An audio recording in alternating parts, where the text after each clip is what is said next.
Mr. No Baggage here, no bags. Not that I don't have baggage, but I'm working to eliminate mine and help others do the same. So, I wanted to do a video today in reference to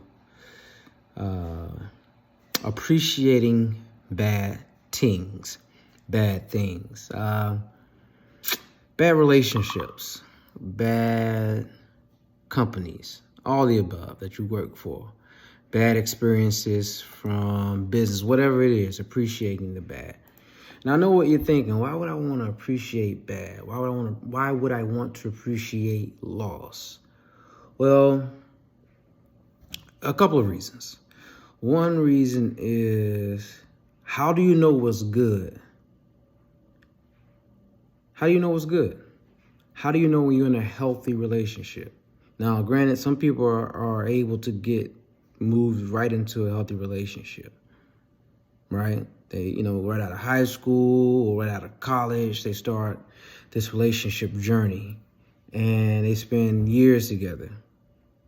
But what about people that spend 20, 30 years together and then decide just to divorce? Not because the relationship is bad, but because they think something is better out there.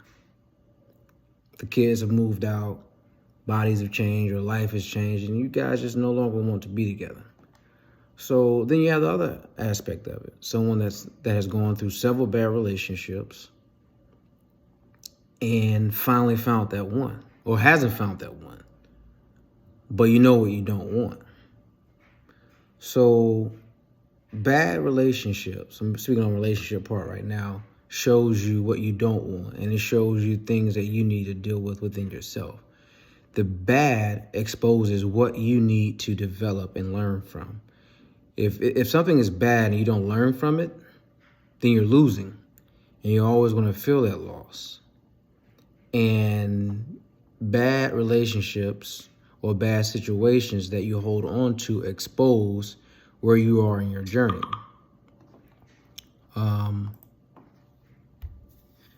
I say that to say, now, granted, everyone's situation is different, but bad things that happen, like if you're riding your bike and you fall off, you hurt your knee, or you stick your hand over fire, you burn yourself. A lot of people are like, that's not that simple, but you learn something from it.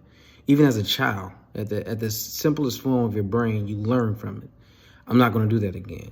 That's what you're supposed to do with a bad relationship. Why did you choose that person? Where were you at mentally? What did you do wrong? What could you have done differently? What flags did you ignore? Why am I holding on to that? Why am I continuing that cycle? These questions create a self-awareness to where when you go into the next relationship, there should be some things that you adjust within yourself. If you go into that next situation saying all men or all women, all teens or this or that, then that's your issue. And you have to be self-aware of that. So I say all that to say, this goes into jobs as well. You picked that job. What was your structure behind it? Did you rush into that job? Did you pick the job because they were hiring? Were you in a desperate situation? You just needed to get another check? I've been in that situation where I left a company and I just wanted somewhere else. I was tired. I was ready to go. I didn't plan it and strategize. So I went to a company that I really shouldn't have been at in the first place. However, on the flip side of that, there's a scenario where I've been at a horrible company to my standards, whereas someone else will probably love it and stay there for another 5 or 10 years. But to me, I like communication. I like opportunities for growth. I like opportunities to maximize my income and learn. Learning for me on a job is critical. If I'm not learning and developing, I really don't want to be there. That's just me. And I want access. I want remote options. I want flexibility. That's just me. But I know that because I worked for a company where I asked for that, even in leadership, and they said no. So at that point, I knew it was time to go. That was like the straw that broke the camel's back. And I spent some time focusing on family and then took some time off. So I said all that to say, I learned from those bad companies. What type of leadership was there? How do they treat employees? What was the compensation structure? How did they change that? How were ideas implemented? What would I want from a company? What would I want from a leadership team? What can I add to a company? the difference between a startup environment versus a larger corporation. I learned from those bad situations. So I now know what I can go into successfully from those bad situations. And I really appreciate the company because there were good things too. In bad situations, there were good within the company or good within the relationships. That showed me what I ultimately wanted. And because there, unless it's like a physical abuse or anything like that, and even in those situations, I can't tell someone else how to feel. Why were you there? Why did you stay? You have to ask those questions of yourself, to yourself. Is there something that I need to heal within myself to keep putting myself through that? From a job perspective, do I need to get in a better financial position to where I don't depend on the job as much to live paycheck to paycheck, or I need to hop to this other job because I have a $600 car note for a 10-year-old car? Well, maybe you need to revisit that. Maybe I need to be less reliant on the companies that I'm choosing by cutting off some of my bills and budgets. And you have 10 subscriptions to 12 different things, and half of them you don't even watch or use. Maybe redirecting your strategy can help in those situations where you don't have to desperately take this job. And there's nothing wrong with taking a job just to take a job, but have a plan. It was a bad situation. Things change with the job.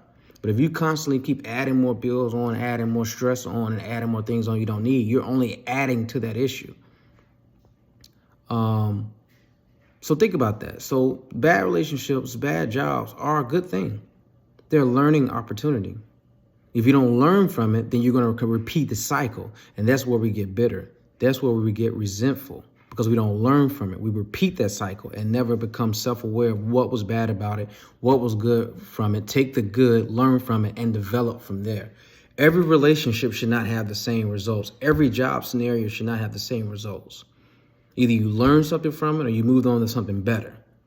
If you don't move on to something better and 5 different scenarios or 3 different scenarios end up the same and you're still blaming the job, you're still blaming the relationship, you need to look at yourself.